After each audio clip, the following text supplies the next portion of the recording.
Vou ler a partir do versículo 9 até o versículo 26, até o versículo 29. E a palavra do nosso Deus diz-nos assim: Por esta razão nós também, desde o dia em que ouvimos, não cessamos de orar por vós e de pedir que sejais cheios do conhecimento da sua vontade em toda a sabedoria e inteligência espiritual, para que possais andar dignamente diante do Senhor, agradando-lhe em tudo, fortificando em toda a boa obra e crescendo no conhecimento de Deus, corroborados em toda a fortaleza, segundo a força da sua glória, em toda a paciência e longanimidade com gozo, dando graças ao Pai que nos fez idóneos para participar da herança dos santos na luz, o qual nos tirou da potestade das trevas e nos transportou para o reino do Filho do seu amor, em quem temos a redenção pelo seu sangue, a saber, a remissão dos pecados, o qual é a imagem do Deus invisível, o primogênito de toda a criação, porque nele foram criadas todas as coisas que há nos céus e na terra, visíveis e invisíveis, sejam tronos, sejam dominações, sejam principados, sejam potestades, tudo foi criado por ele e para ele, e ele é antes de todas as coisas e todas as coisas subsistem por ele. E ele é a cabeça do corpo da igreja, é o princípio e primogênito entre os mortos, para que em tudo tenha preeminência, porque foi do agrado do Pai que toda a plenitude nele habitasse, e que, havendo por ele feito a paz, pelo sangue da sua cruz, por meio dele reconciliasse consigo mesmo todas as coisas, tanto as que estão na terra como as que estão nos céus. A vós também, noutro tempo que eras estranhos e inimigos no entendimento, pelas vossas obras más, agora, contudo, vos reconciliou, no corpo da sua carne, pela morte, para perante ele vos apresentar santos, irrepreensíveis e inculpáveis, se na verdade permanecerdes fundados e firmes na fé, e não vos moverdes da esperança do Evangelho que tendes ouvido, o qual foi pregado a toda criatura que há debaixo do céu, e do qual eu, Paulo, estou feito ministro. Regozijo-me agora no que padeço por vós, e na minha carne cumpro o resto das aflições de Cristo, pelo seu corpo, que é a Igreja, da qual eu estou feito ministro, segundo a dispensação de Deus, que me foi concedida para convosco, para cumprir a palavra de Deus, o mistério que esteve oculto desde os séculos, em todas as gerações, e que agora foi manifesto aos seus santos, aos quais Deus quis fazer conhecer quais são as riquezas da glória deste mistério entre os gentios, que é Cristo em vós, esperança da glória, a quem anunciamos, admoestando a todo o homem, ensinando a todo o homem, em toda a sabedoria, para que apresentemos todo o homem perfeito em Jesus Cristo. E para isto também trabalho, combatendo segundo a sua eficácia, que obra em mim poderosamente. Foi a leitura da palavra do nosso Deus. Vamos dar início então com Alberto. Desde já um abraço forte para ele, e já tivemos a orar por aquele trabalho em Sorocaba, né? E é motivo de nós, pessoalmente, os irmãos aqui também, durante esta semana e enquanto cá estivermos, vamos orando também para que o Senhor possa cuidar dessa obra e da obra que está a ser feita também na casa do nosso irmão Alberto. Um abraço forte ao nosso irmão Benjamin, ao Eloy, ao Cristóvão, o pessoal todo, um forte abraço. Vamos dar início então ao estudo e vamos ouvir o nosso irmão Alberto agora. Graças a Deus por mais esse estudo bíblico. Agradeço as orações e o apoio dos irmãos. Colossenses 1, no verso 25, lemos assim: Da qual eu estou feito ministro segundo a dispensação de Deus, que me foi concedida para convosco, para cumprir a palavra de Deus. Depois de falar do sofrimento, Paulo agora passa, no verso 25, a mostrar o porquê deste sofrimento. O serviço. Ao dispor a servir a causa do Evangelho, as igrejas, vem a oposição, a crítica, vem o sofrimento. Se Paulo tivesse, nesse instante, cedido aos judaizantes, aos falsos mestres, e ter deixado ou parado de ensinar a igreja, ele poderia ter poupado um pouco do seu sofrimento, dor e talvez decepção. Mas o apóstolo diz aqui que ele não poderia abandonar esta causa por causa do seu chamado à obra. A causa da sua própria segurança, conforto, estava em jogo. Porém, havia recebido de Deus, com Jesus Cristo já glorificado, uma nova dispensação, uma administração foi-lhe confiada e ele vai levar a cabo, a fim, com todas as suas forças e energias, dependendo de Deus. Falando sobre a revelação de Deus, Paulo aqui, ele vai mostrar que ele vai completar e vai, de uma maneira total e cabal, mostrar o mistério que foi a ele revelado nesta dispensação. Ele vai ensinar e transmitir à igreja. Também mostra, por este versículo, que ele cumpre a palavra de Deus de um modo pleno, total, no sentido também de completar a revelação de Deus, a palavra de Deus, a Bíblia. Esta revelação, vimos no último estudo, o Zé Barroado até comentou, e foi muito oportuno, pois a revelação de Deus ela é progressiva, ela vai de informação a informação. A informação e o conhecimento que Abraão tinha não era o mesmo de Moisés. Moisés tinha mais conhecimento. Davi tinha muito mais. E assim a revelação ia sendo progressiva e também acumulativa. Informações em cima de informações. Agora, a informação adquirida não cancelava e anulava a anterior. Muito pelo contrário, era acumulativa, acrescentando a posteriori. E também esta revelação, ela é seletiva. Ela seleciona pessoas, eventos e lugares.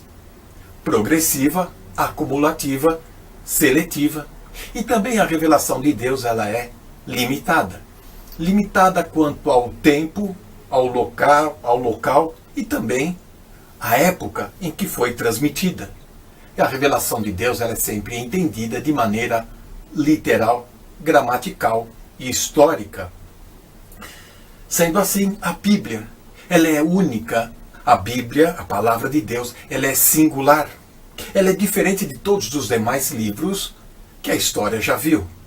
Ela atravessa séculos e séculos. A Bíblia é a única que tem coerência, harmonia. Ela tem um tema único, o Senhor Jesus Cristo, a salvação. A Bíblia foi escrita por mais de 40 autores, num período de 1500 anos, através de 40 gerações, usando o hebraico, uma parte o aramaico, pouco, e o grego, que aparece no Novo Testamento. A Bíblia foi escrita em lugares, condições e circunstâncias adversas. Seus autores não eram conhecidos na sua contemporaneidade, porém, todos eles escreveram o mesmo assunto, o mesmo tema, sem conhecer um ao outro. Porém, um com mais cultura, outro com menos cultura, Deus usou a todos. Ela é única em sobrevivência, passou por perseguições, destruição, foi proibida, foi queimada e mesmo assim prevaleceu. Resistiu a 18 séculos, agora mais, sob ataques de críticos, sob ataque de incrédulos, permaneceu. A palavra de Deus é um livro único. E se não fosse o livro de Deus, com certeza o homem já havia destruído e tirado da história. O objetivo da Bíblia, portanto, é mostrar e testificar a Jesus Cristo, conforme João, capítulo 5, no verso 38 e 39. Segundo a carta de Paulo a Timóteo, capítulo 3, no verso 16, diz que ela serve para ensinar os princípios de Deus, repreender o erro, corrigir, mostrar o caminho certo da verdade, educar em justiça, advertir o homem, conforme 1 Coríntios 12, 10, Também dar e trazer esperança, Romanos 15, 4. Trazer alegria, preservar do erro. A palavra de Deus é para ser praticada, conforme o Salmo 119, o mais longo, porém o mais profundo, que revela toda a beleza da palavra de Deus. Essa não é uma questão simples para o apóstolo Paulo, que está completando a revelação de Deus, tanto na parte escrita, como também apresentando a revelação do mistério. Não foi uma escolha sua dizer o que poderia ou não falar. O que ele vai fazer simplesmente é obedecer o seu chamado e honrar a dispensação que ele está recebendo. Portanto, nós poderíamos parafrasear o verso 25 de Colossenses capítulo 1, dizendo: devo pregar a palavra em sua totalidade, sem fazer quaisquer concessões no que diz respeito à verdade. Assim nós também. Ou mesmo poderíamos ir mais prático, no sentido de: sou comissionado pela palavra de Deus, devo ser fiel no cumprimento desta verdade. Que o Senhor Deus nos abençoe e nos ajude. Amém. Continuando na carta aos Colossenses, no capítulo 1 e no versículo 25, que é onde nós nos encontramos, eu gostava de tecer alguns pensamentos muito importantes. Estamos aqui num ponto crítico, sensível, muito importante, uma parte das Escrituras que infelizmente muito pouca gente entende e compreende. O versículo 25 diz, depois de ele falar da igreja, o versículo 24 termina a falar da igreja que é o corpo de Cristo, ou do corpo que é a igreja, como lemos no versículo 24, parte final, e ele diz que essa igreja, que é o corpo de Cristo, eu estou feito ministro dela. E isto é muito importante. Ele está a falar de uma igreja da qual ele é feito ministro. Portanto, isto exclui automaticamente todas as outras igrejas. Mas anda tanta gente distraída e tão ignorante acerca das Escrituras, que não percebe que Paulo fala de uma igreja que não tem nada a ver com as outras igrejas. Eu digo isto porquê? Porque para muita gente só há uma igreja na Bíblia. E não é verdade. E nós já falamos nisso noutras alturas, não vamos molhar no molhado, mas é importante nós percebermos que há mais igrejas na Bíblia. Até havia a congregação no deserto, que é a mesma palavra que quando Estevão pregou em Atos no capítulo 7, e escrevendo Lucas, aquilo que Estevão pregou no grego, ele utiliza a palavra eclésia para a congregação no deserto. Estevão estava a pregar e referindo-se ao que se passava no Velho Testamento, no tempo de Moisés, e o termo que ele utilizou foi a palavra grega que foi traduzida da nossa palavra igreja. Portanto, já havia igreja no deserto, e é evidente que a igreja no deserto não tinha nada a ver com esta igreja, nem tinha a ver com a igreja do tempo do Senhor Jesus Cristo, quando ele estava cá na terra. E também quando o Senhor Jesus Cristo estava cá na terra, ele também fala de uma igreja, e até fala de uma igreja futura que ele havia de edificar, e que não é esta que estamos aqui a considerar. Que esse é outro pormenor que muita gente também se engana, porque, como nós vemos nesta passagem, noutras passagens paralelas, mas esta também o diz, é interessante reparar que esta igreja, diz ele, da qual, versículo 25, eu estou feito ministro, segundo a dispensação de Deus, como foi concedida para convosco, para cumprir a palavra de Deus, o mistério. Esta igreja é um mistério. E, portanto, se é um mistério que esteve oculto desde todos os séculos, evidentemente que o Senhor Jesus Cristo não falou dela. Estão a ver? Portanto, o Senhor Jesus Cristo está a falar aqui de uma igreja, à qual ele chama um mistério, que esteve oculto desde todos os séculos e todas as gerações, e que agora, não antes, tomem bem atenção, versículo 26, e que agora, e isto é muito importante quando estamos a Bíblia, estudarmos a Bíblia em pormenor, e pensarmos naquilo que estamos a ler, e que agora foi manifesto aos seus santos. Portanto, este mistério não foi revelado, não foi manifesto, não foi divulgado, não foi dado a conhecer antes de agora.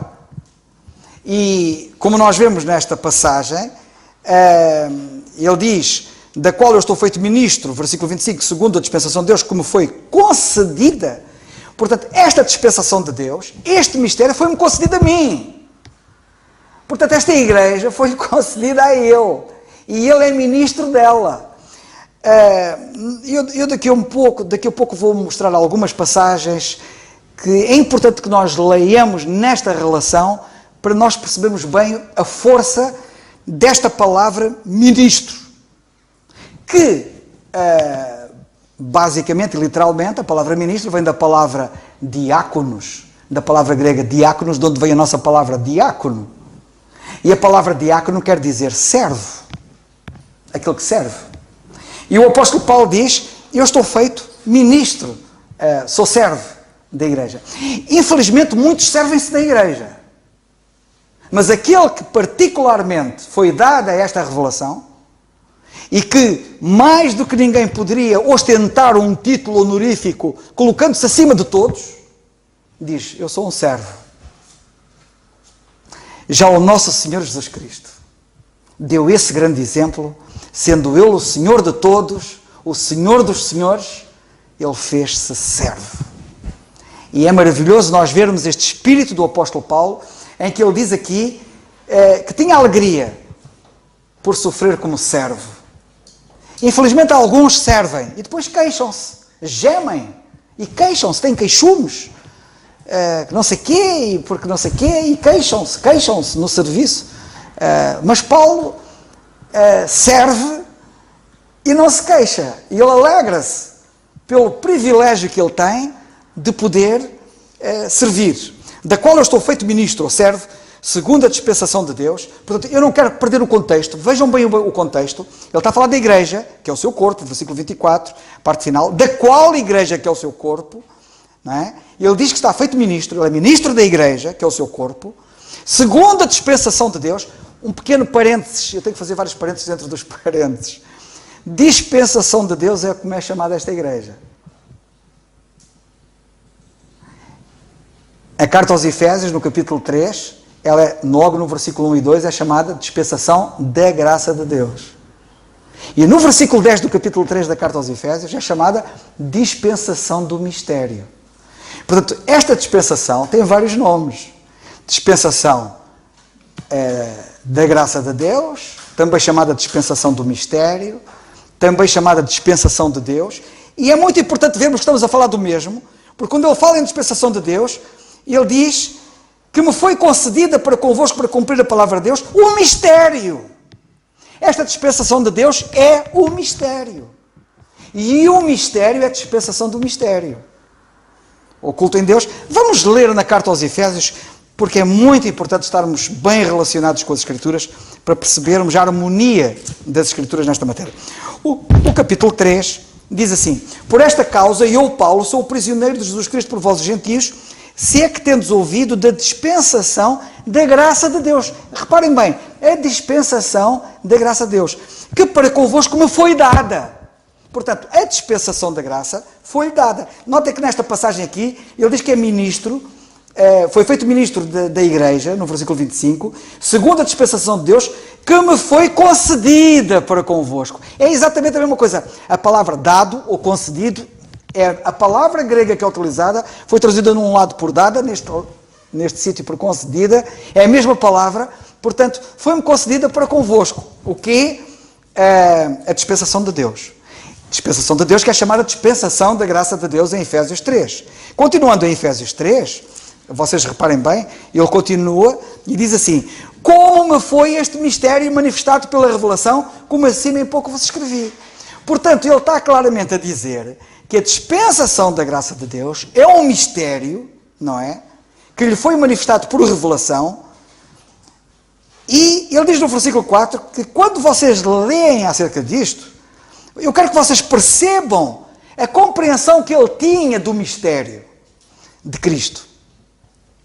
É muito importante que as pessoas percebam o peso da responsabilidade que têm. Ele quer que nós tenhamos a mesma compreensão que ele tinha. Não há ninguém que tenha uma melhor compreensão do que ele. Se o mistério lhe foi revelado a ele, quem compreende melhor aquilo que ninguém é ele. E ele diz, eu quero que vocês tenham a mesma compreensão do mistério. Muitas pessoas, quando leem isto, dizem, mas aqui diz o mistério de Cristo. E então, Literalmente, segundo dizem os estudiosos da língua grega, o que está lá escrito literalmente é o mistério do Cristo. E o Cristo é Cristo e a Igreja. Quando aqui fala do mistério de Cristo, não é o mistério da pessoa do Senhor Jesus Cristo. A pessoa do Senhor Jesus Cristo não era o mistério.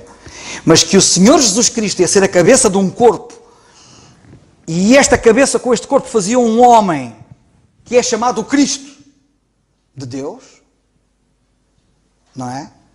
Por essa razão é que nós... isto aqui é uma rede entretecida tremenda. E eu vou-vos ler uma outra passagem que diz assim. Diz assim...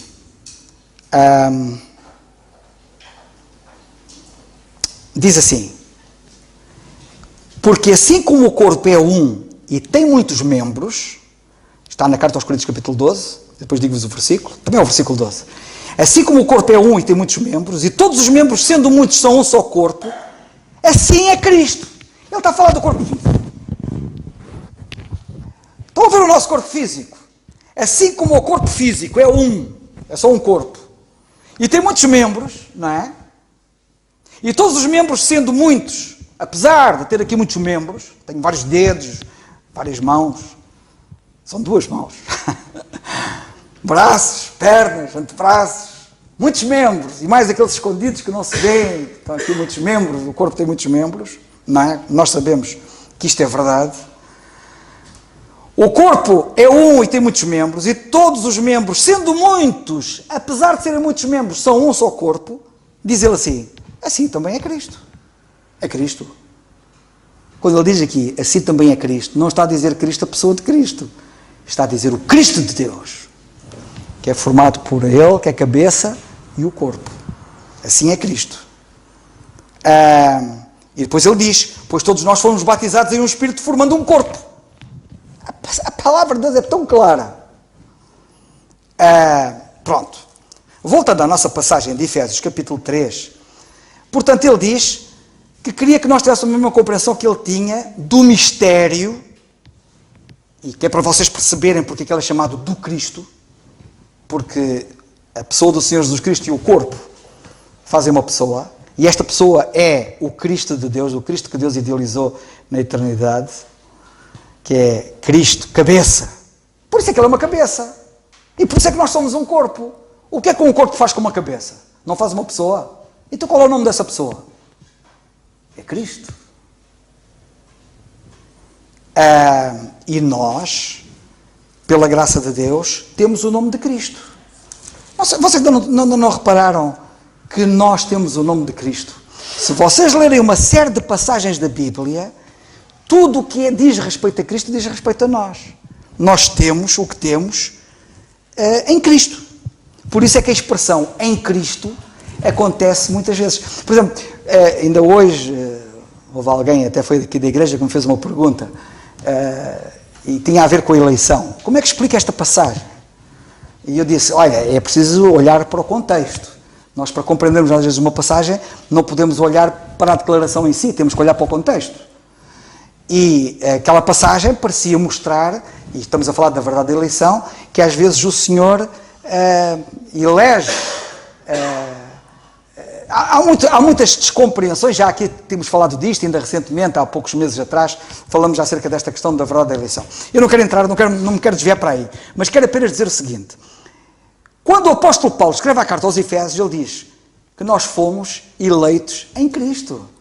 Nós não fomos eleitos, eu não fui eleito, fui eleito em Cristo. E ele é que foi o eleito, se vocês lerem a Bíblia, ele é que é o eleito de Deus. E eu beneficiei da sua eleição pela minha associação com ele, quando o Espírito me batizou no seu corpo, fazendo-me parte dele, fazendo-me osso dos seus ossos e carne da sua carne. Este assunto é um assunto muito entretecido, é um assunto vasto e entretecido. Mas continuando na nossa passagem em Efésios, no capítulo 3.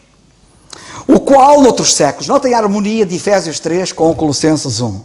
O qual, noutros séculos, este mistério de Cristo, noutros séculos, não foi manifestado aos filhos dos homens. Como agora, e mais uma vez temos aqui o agora, este mistério foi revelado apenas agora, no tempo de Paulo, como agora tem sido revelado pelo Espírito aos seus santos apóstolos e profetas. Já agora só um pequeno pormenor, porque depois naquela passagem isto vai aparecer. Muitas pessoas, quando leem aqui no versículo 5, como agora tem sido revelado pelo Espírito aos seus santos apóstolos e profetas, muitas pessoas leem santos apóstolos, uma expressão, santos apóstolos e profetas. Não! É santos, vírgula, apóstolos, vírgula, e profetas. Não é santos apóstolos. Como se os apóstolos fossem santos e os profetas não. Foi revelado aos seus santos, em primeira mão, aos seus santos, aos apóstolos e aos profetas. Reparem que na nossa passagem em Colossenses, no capítulo 1, no versículo 25, nós lemos: do qual eu, Paulo, estou feito ministro, segundo a dispensação de Deus, como foi concedida para convosco, para cumprir a palavra de Deus, o mistério que esteve oculto desde todos os séculos, em todas as gerações, e que agora foi manifesto. Agora já cá não há apóstolos, nem profetas.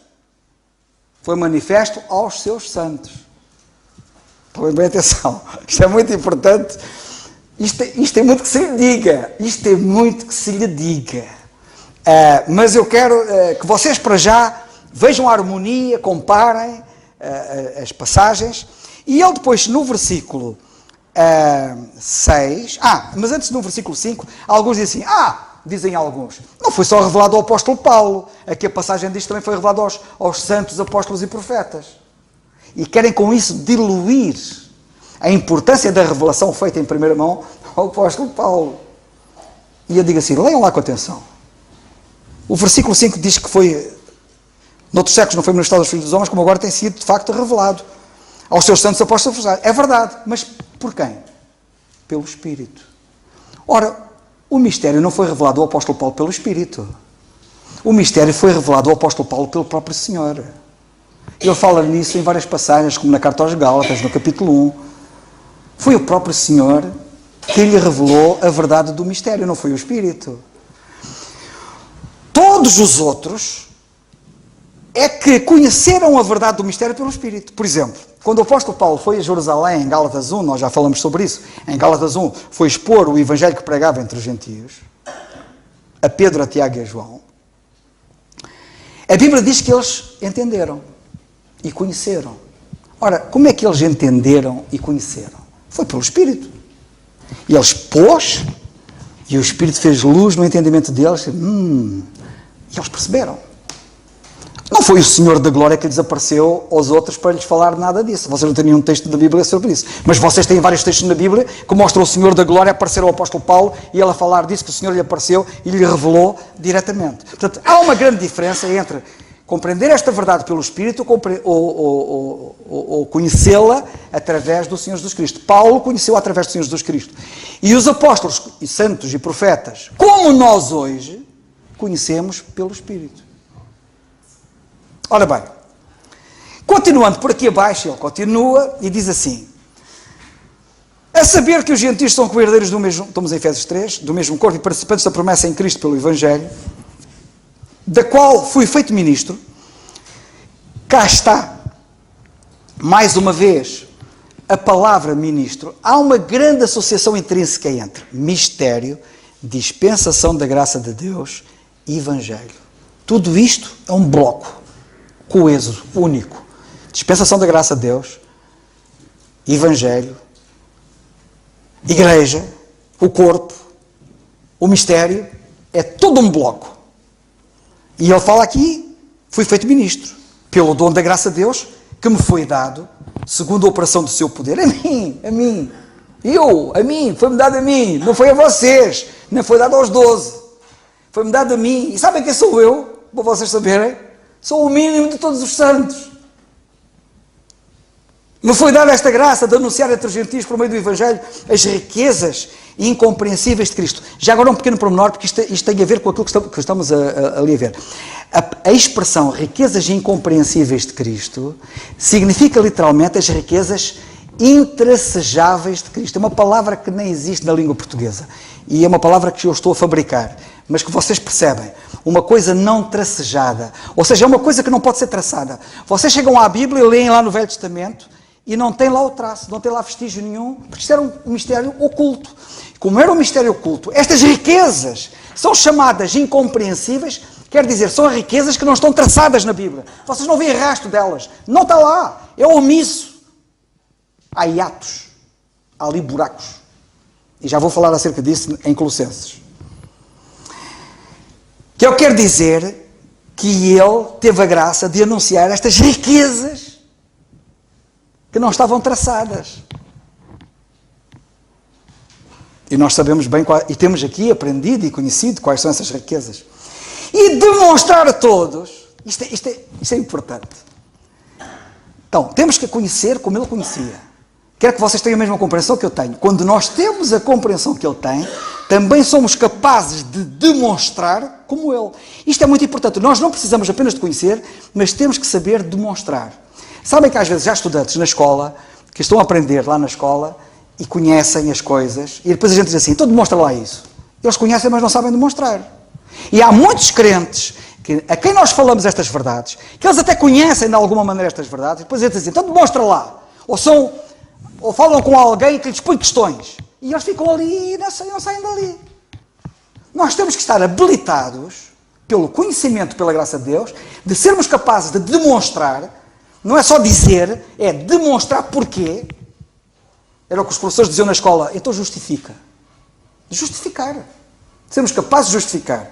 E o que é que ele queria demonstrar? A todos. Nós temos que demonstrar a todos. Não é só demonstrar a alguns. É venha quem vier.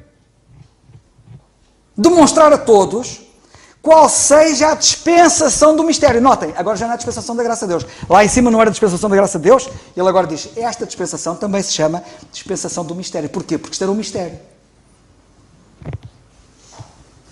Que desde os séculos esteve oculto em Deus, que tudo criou. Ora bem, fiquemos por aqui.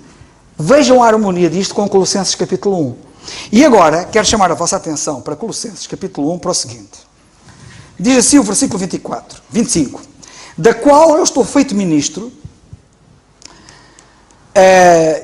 eu vou citar algumas passagens, para nós, por causa do tempo, nós temos aqui um problema do tempo, temos sempre a lutar contra o tempo, mas vejam algumas passagens paralelas que eu vou citar, ok? Eu vou citar.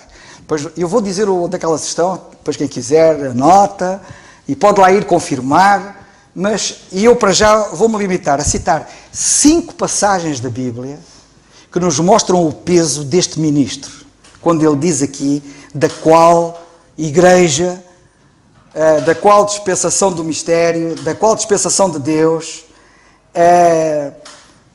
eu fui feito ministro, foi-me dado a mim, isto foi-me dado a mim para convosco, como foi concedido para convosco. Querem ver o peso deste ministro? Olha, em Romanos 11:13 lemos assim, porque convosco falo gentios, que enquanto for apóstolo dos gentios, glorificarei o meu ministério. Este ministro tem um ministério que ele diz que glorifica. Agora aqui temos uma outra coisa. Muitas pessoas às vezes acusam-nos de nós glorificarmos Paulo. Nós não glorificamos Paulo. Paulo também não se glorifica a ele próprio. Paulo até diz que é o mínimo de todos os santos, que é o que nós dizemos. O que nós glorificamos é o que ele glorifica. Sabem o que é que ele glorifica? O seu ministério. E, lamentavelmente, muita gente não sabe o que é que significa glorificar o ministério dele. Não é a pessoa dele, é o ministério dele. Porque convosco falo gentios, que enquanto for apóstolo dos gentios, glorificarei o meu ministério. Mas o que eu quero aqui chamar a vossa atenção é para ele chamar o meu ministério. Porque ele diz que é ministro. Portanto, se é ministro, tem ministério. Que ministério é? Enquanto for apóstolo dos gentios. Não um ministro qualquer, é um apóstolo. E é o apóstolo dos gentios. Já agora um pequeno pormenor também, isto hoje veio à guisa de fazer aqui uns esclarecimentos genéricos, que são muito importantes. Já repararam que ele se chama apóstolo dos gentios? Sabem porquê? Porque os judeus, atualmente, são gentios como os outros. Isto é uma coisa que vai chocar muita gente, mas é bíblico. Deus hoje considera a nação de Israel uma nação como as outras. Eles rejeitaram o Messias, tornaram-se numa nação como as outras. Aliás, eu até direi mais, eles até são a menor das nações. Se vocês lerem Romanos capítulo 11, vocês veem como é que Deus os diminuiu em tudo. Diminuiu-os em número, em importância. Eles são chamados na Bíblia a cauda das nações. E são a cauda. são a religião mais pequena, são o povo mais pequeno. É tudo pequeno. Deus diminuiu-os. A Bíblia fala na diminuição deles. E eles atualmente são a cauda das nações. Agora, nós temos a consciência plena que os dons e a vocação de Deus são sem arrependimento. E o que Deus prometeu à nação de Israel vai se cumprir um dia. E vai haver o dia que eles vão reconhecer o seu pecado e vão reconhecer o seu Messias, que eles crucificaram. E vão chorar amargamente. E vão se voltar para Ele. E o Senhor vai cumprir as promessas que lhes fez e o reino que lhes prometeu vai ser estabelecido. Mas atualmente, eles são um como os outros. Eu, se virem um judeu, prego-lhe o Evangelho como prego-vos a vocês. Porque eles precisam de ouvir o mesmo Evangelho se quiserem fazer parte deste corpo. E, portanto, eles são um como os outros. Eles são uma nação como as outras. Por isso é que o apóstolo Paulo, curiosamente, atualmente só existe um apóstolo. É um dos gentios. Porque é tudo gentios atualmente. Isto é muito importante e eu queria chamar a vossa atenção para isto. Mas, portanto, o que eu queria dizer nesta passagem era que ministério tem a ver com ministro, e este ministro não é um ministro qualquer, é o apóstolo dos gentios. Em Romanos 15 lemos assim: mas irmãos, em parte vos escrevi mais ousadamente, como para vos trazer outra vez isto à memória, pela graça que por Deus me foi dada, que seja ministro de Jesus Cristo entre os gentios. Já viram que ministro é este? É o apóstolo dos gentios, é o ministro de Jesus Cristo entre os gentios, isto está em Romanos 15, 15 e 16, ministrando o Evangelho de Deus, para que seja agradável a oferta dos gentios, santificada pelo Espírito Santo. Ele aqui é chamado ministro de Jesus Cristo entre os gentios. Outra passagem diz assim, 1 Timóteo 2,7 diz assim: para o que, digo a verdade em Cristo, não minto, fui constituído. Ele foi constituído por Deus. Foi constituído o quê? Pregador e apóstolo e doutor dos gentios na fé e na verdade. Este ministro não é um ministro qualquer, é somente um pregador, apóstolo e doutor dos gentios.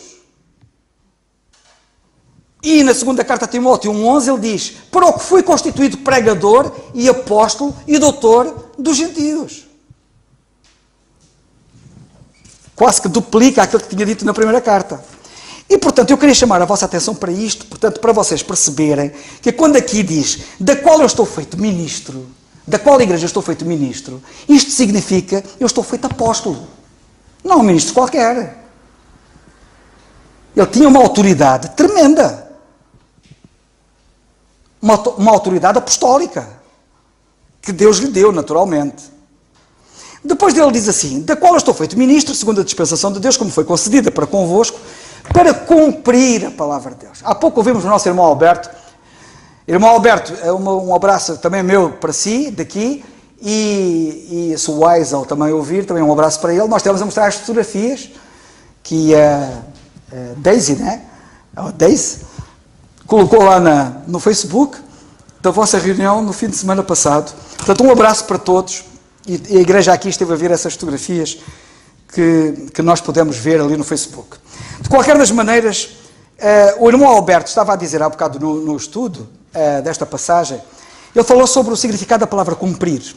E a palavra cumprir, de facto, quer dizer completar. Da qual eu estou feito ministro, segundo a dispensação de Deus, como foi concedida para convosco, para completar a palavra de Deus. E aqui surge uma questão, que é a seguinte, que muitos às vezes colocam. Então, mas Paulo é que completou a Bíblia? Eu pensei que João é que tinha completado a Bíblia. Então, mas foi Paulo ou foi João? Esta é uma das questões que algumas pessoas colocam. Porque, como vocês sabem, a Bíblia foi revelada progressivamente. E, portanto, em termos de completar a Bíblia, o cânone, segundo dizem os estudiosos que se têm dedicado à questão, e eu faço fé neles, o último indivíduo a escrever a Bíblia foi João, não foi Paulo. Ou seja, quando João escreveu o livro do Apocalipse, já Paulo tinha escrito as epístolas dele. E, portanto, os últimos livros a serem escritos foram os escritos de João, particularmente o livro do Apocalipse. E portanto, aí pergunta-se, então, mas Paulo diz que ele foi escolhido para completar a palavra de Deus e o João é que completou. Compreendem? Estão a ver a questão, não é? Eu vou passar a explicar, que é para vocês compreenderem. Quando o apóstolo Paulo fala em completar a palavra de Deus, e ele não está a mentir, foi ele que veio completar a palavra de Deus, está a falar em extensão. Em extensão, ele veio completar a palavra de Deus. O que é que eu quero dizer com o completar a extensão? A palavra de Deus, em termos de extensão, tinha buracos. Que era aquilo que eu tinha referido há bocado. Tinha buracos, eu disse, daqui a um bocado vou falar nisso, outra vez. Tinha buracos. Vou dar um exemplo. As 70 semanas de Daniel. Em Daniel, no capítulo 9, nós temos ali a revelação das 70 semanas de Daniel e como é que as semanas são contadas. E até está lá a contagem das semanas. E sabem que o relógio profético da contagem das semanas de Daniel está parado. Se não estivesse parado, a Bíblia estava errada. Porque ali a Bíblia diz como é que as semanas eram contadas. E elas são contadas, pelo que diz Daniel capítulo 9, não vamos agora lá ler, para quem quiser depois vai lá ler no capítulo 9, a de Daniel, foram contadas da seguinte maneira. Primeiro, 7 semanas. E as 7 semanas, até está dito como é que aquilo é contado. Foi desde que saiu a ordem do édito do rei para se reedificar Jerusalém, até que ela estivesse completada, até que ela estivesse reedificada. E foram 49 anos. 7 semanas de anos são 49 anos. E segundo os entendidos e todos os que percebem do assunto, Jerusalém demorou 49 anos a ser reedificada. E a Bíblia disse que era assim que era a contagem feita e foi assim que as coisas aconteceram. Depois dali para a frente deviam contar 62 semanas. O que com as 7 que já tinham decorrido faz 69 semanas. E a contagem das 69 semanas seria daí para a frente até ao Messias o Príncipe. E depois ele vai ser tirado. Ora, o Messias o Príncipe até ele ser tirado, tudo aponta para quando o Senhor Jesus Cristo cá estava e foi rejeitado e foi tirado à nação de Israel. Como nós sabemos, ele foi oferecido à nação de Israel e eles rejeitaram. Ele foi tirado. Portanto, as 69 semanas de anos cumprem-se logo a seguir à nação de Israel, quando a nação de Israel rejeitou o Senhor Jesus Cristo. Falta cumprir-se uma semana, que é a 70ª. Se vocês lerem o livro de Daniel, no capítulo 9, e lerem a descrição do que é a 70ª semana, que falta uma semana a cumprir, são 7 anos, não é? É a semana em que há o Anticristo, porque essa semana fala da manifestação do Anticristo e do que é que vai acontecer durante 7 anos até que o Senhor venha reinar. Portanto, esta é uma das razões porque, e para alguns poderem perceber, porque é que nós dizemos que se o Senhor vier esta noite, nós não sabemos quando é que o Senhor vem. Ninguém sabe quando é que o Senhor vem. O Senhor pode vir esta noite, como pode vir agora durante o culto, como pode vir no fim do culto, como pode vir amanhã, ou depois da manhã, ou daqui a 100 anos, ou daqui a 1000 anos. Ninguém sabe quando é que Ele vem. Porque não está estabelecido. Só está estabelecido que é um tempo de graça. Admirável, único. Mas sabemos uma coisa, que quando Ele vier arrebatar a igreja, a partir do momento que Ele arrebata a igreja, o relógio profético, que está parado, vai continuar a andar. E vocês reparem que o relógio profético está parado. Eu dei isso a entender quando vos disse que o mistério estava oculto em Deus. Havia ali um mistério oculto em Deus. E então foi revelado. E então, enquanto o mistério, tudo o que tem a ver com o mistério, tudo o que tem a ver com a dispensação da graça, tudo o que tem a ver com a igreja, tudo o que tem a ver com a pregação do Evangelho da Graça, neste presente período, enquanto isto decorrer, o relógio profético está parado. Por isso é que nós dizemos, e voltamos a repetir e a enfatizar, que atualmente não há cumprimento de profecias. É impossível. Não há profecias. Quando vêm pessoas a dizer agora é que é, Israel não sei quê, e agora olha para as luas e olhem para não sei quê, as pessoas estão a delirar, porque ignoram as Escrituras. E erram, se tivesse aqui o Senhor Jesus Cristo assim, olha, vocês erram ignorando as Escrituras. Errais ignorando as Escrituras. Porque se conhecessem as Escrituras, saberiam que neste momento presente, neste período presente do mistério, isto está fora do âmbito profético. Porque era o tal mistério oculto em Deus. Não tem nada a ver com o que os profetas disseram. Aliás, há outras passagens, que eu agora não li, que diz que os profetas ignoravam tudo o que acontecia neste período. Portanto, se os profetas ignoravam tudo o que acontecia neste período, se estava escondido em Deus que tudo criou, desde o princípio, e só então é que foi revelado, nenhum profeta podia falar de alguma coisa que acontecesse neste período. Portanto, sobre este período nunca nenhum profeta falou. E eles até nem sabiam que este período existia. Como é que iam falar deste período? É lógico. Portanto, quando a igreja for arrebatada, quando o parênteses da graça fechar e a igreja for arrebatada, o relógio começa a tocar, começa a correr outra vez. E começa a correr, e o que é que falta acontecer? 7 anos. Nós sabemos que depois do Senhor arrebatar a igreja, o período são 7 anos. 7 anos decorridos e o Senhor vem. Porque falta cumprir-se a 70ª semana de Daniel. Isto assim resumidamente. Quando nós lemos, portanto, Daniel capítulo 9, aquilo lê-se tudo seguido. Aliás, eu vou lá que é para vocês verem, não? Vocês convém ver, depois vocês não vão ver, e vocês têm que ser os homens e as mulheres da palavra, têm que se familiarizar bem com as Escrituras. Em Daniel, no capítulo 9, nós lemos assim, versículo 24, que é para nós terminarmos também. 70, mas como neste caso existem mais, hein? O que eu vos quero chamar a vossa atenção é que nós temos vários hiatos na Bíblia. Ou seja, temos na Bíblia vários locais em que falta ali qualquer coisa. Sabemos nós hoje, eles na altura não sabiam, mas sabemos que ali no meio há ali uma coisa que falta. E Paulo veio completar, tomem bem atenção que isto é muito importante, para explicar o que eu estava a dizer. Ele veio completar a palavra de Deus, porque a palavra de Deus faltava-lhe ali, era um mistério. E ele veio completar em extensão. Enquanto que João, já agora só para vocês poderem perceber a diferença, veio completar em profundidade, não foi em extensão. O que é que eu quero dizer com isso? Quando João vem falar de Apocalipse, João veio aprofundar, veio colocar mais fundo o que já estava revelado. Ele não veio revelar nada de novo. Ele veio dar profundidade ao que já estava revelado. Ele não completou a palavra de Deus em extensão. Ele completou a palavra de Deus em profundidade. E isto há uma grande diferença. Não tenho mais tempo para falar acerca disto, mas quero-vos agora mostrar Daniel capítulo 9. Versículo 24. 70 semanas estão determinadas sobre o teu povo e sobre a tua santa cidade para extinguir a transgressão. Disse Deus a Daniel. E dar fim aos pecados e para expiar a iniquidade e trazer a justiça eterna e selar a visão e a profecia e para ungir o santo dos santos. Portanto, entrarmos no reino. Sabe e entende. Desde a saída da ordem para restaurar e para edificar Jerusalém até o Messias, o príncipe, 7 semanas e 62 semanas, o que totaliza 69. Portanto, vais contar 7 semanas e 62 semanas. As ruas estranqueiras se reedificarão, mas em tempos angustiosos.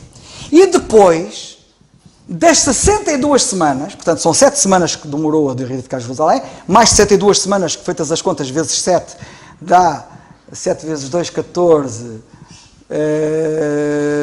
7 vezes 6, 42, 424 anos, não é? Mais ou menos. Se não estou em erro, se eu fiz bem as contas, são 69 semanas, 69 vezes... Não, 62, perdão, estou a fazer às 79. As primeiras 7 semanas são 49 anos, são 7 vezes 7, 49. Depois, dali para a frente, eram 62 semanas. 62 semanas dá 7 vezes 2, 14. 7 vezes 6, 42. Está bem, está bem. 14, 43, 432. Pá, ninguém... Então, matemática. Falta aqui o Daniel. Daniel, pá, tens que me vir ajudar. Se o Daniel ouvir. Então... 62 vezes 7, quanto é que dá? É assim tão difícil. 7 vezes 2, 14. E vai 1.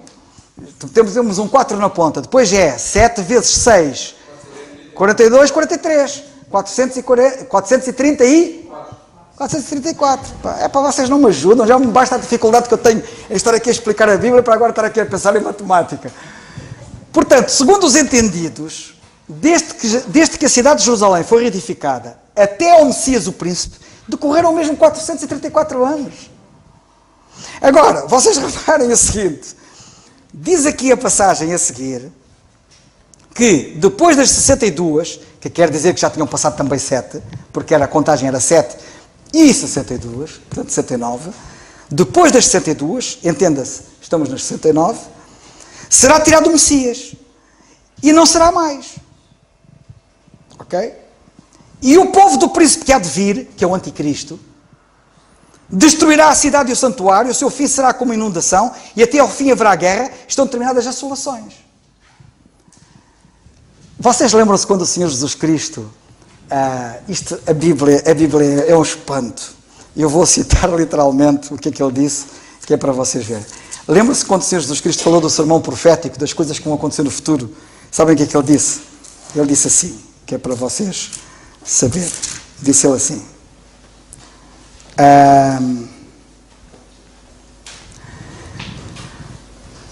Jesus ia sair do templo, vocês conhecem a passagem, Mateus 24, e eles estavam muito admirados, e que imponência. Virá o tempo em que não ficará pedra sobre pedra, vai ser tudo derrubado. Que é esta passagem que está aqui a dizer. Está aqui a dizer a passagem que depois das 72 semanas, o povo do príncipe que há de vir há de destruir a cidade e o santuário, e o seu fim será como inundação, até ao fim, guerras estão terminadas as desolações. Aquilo vai ser destruído. E não ficará pedra sobre pedra. Vai ser um tempo de aflição como nunca houve. E o Senhor Jesus Cristo disse assim.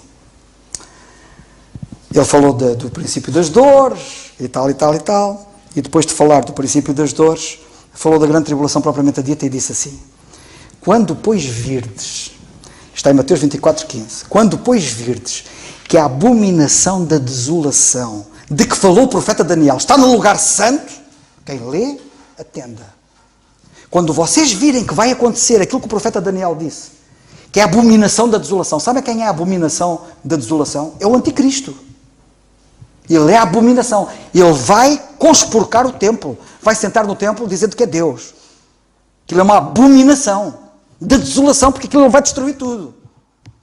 Quando virdes que a abominação da desolação, de que falou o profeta Daniel, está no lugar santo, quem lê, atenda. Então os que estiverem na Judeia, fujam para os montes, quem estiver sobre o telhado, não deixa de tirar coisa alguma, quem estiver no campo não volta atrás. Mas ai das grávidas que vão entrar naqueles dias, olha para que a vossa fuga não aconteça no inverno nem no dia de sábado. É isto que está aqui em Daniel capítulo 9. E ele, o anticristo, firmará um concerto com muitos por uma semana, que é a 70ª. Que ele vai enganar aquela gente toda. Por isso é que ela é chamada o anticristo. Sabem que a palavra anticristo tem dois significados. Anticristo significa contra Cristo. Mas anticristo também significa no lugar de Cristo. Ou seja, ele vem parecendo ser o Cristo. Ele vai dizer a todos assim: o Messias sou eu. Eu é que sou o Messias. E eu é que vou. E vai dizer que é o Messias, que é falso. E ele é, mas é contra Cristo. Ele não é Cristo. E firmará um concerto com muitos por uma semana, vai enganar aquela gente toda, por isso é que faz um concerto, não? Um contrato com eles, eles assinam um contrato, e na metade da semana, ou seja, 3 anos e meio depois da igreja ser arrebatada, ele vai fazer cessar o sacrifício e a oferta de manjares.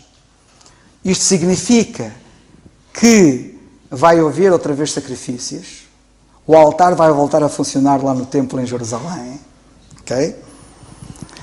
E sobre a asa das abominações virá o assolador. E isso até à consumação. E o que está determinado será derramado sobre o assolador. Ora bem, o apóstolo Paulo, ao receber o mistério que esteve oculto em Deus, que tudo criou, e que só agora foi revelado, veio completar a palavra de Deus. Porque entre a semana 69 e a 70ª, vocês estão a ver, a 69 cumpriu-se, o relógio está parado e não há meio de andar. Não há meio de andar, até que a 70ª semana venha. Quem lê Daniel parece que aquilo é tudo seguido, mas não é. Entre a 69 e a 70ª está a decorrer aqui um tempo, que é o tempo em extensão do mistério. O mistério está ali. E é assim como nós vemos o mistério aqui nesta passagem, nós vemo-lo noutras passagens. Nós vemo-lo agora. Porque quem lê aquilo não vê nada. Porque aquilo está escondido. Estão a ver? E como é que é de explicar isto? Faltava-me aqui um quadro para poder explicar. Faltava-me aqui um quadro. Agora um quadro dava-me jeito para chegar aqui e fazer aqui um desenho. Mas eu vou... Como é que eu vou dizer? Eu vou dizer assim. Mas eu vou dar um exemplo. Eu vou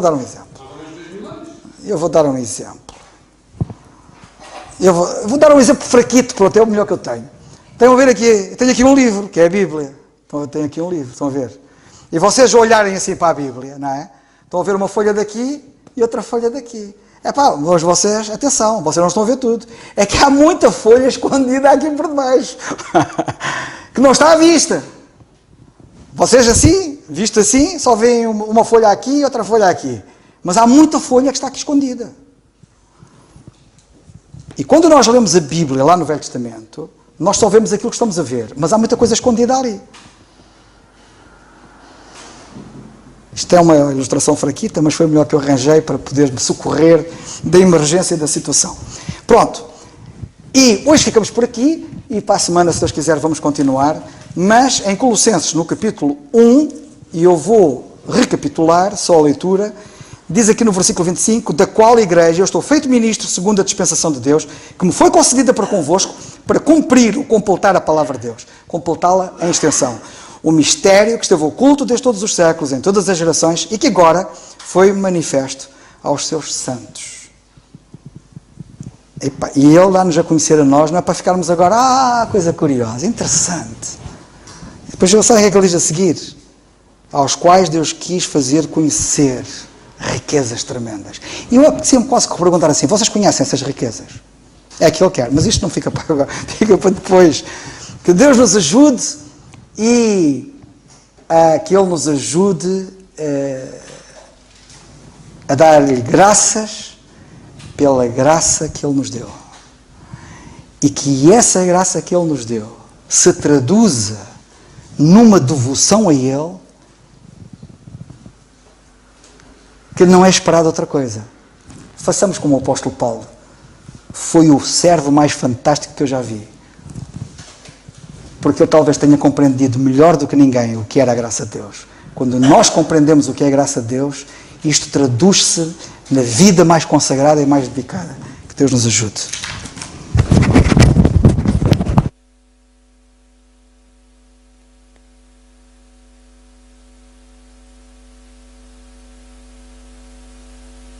Nos ajude.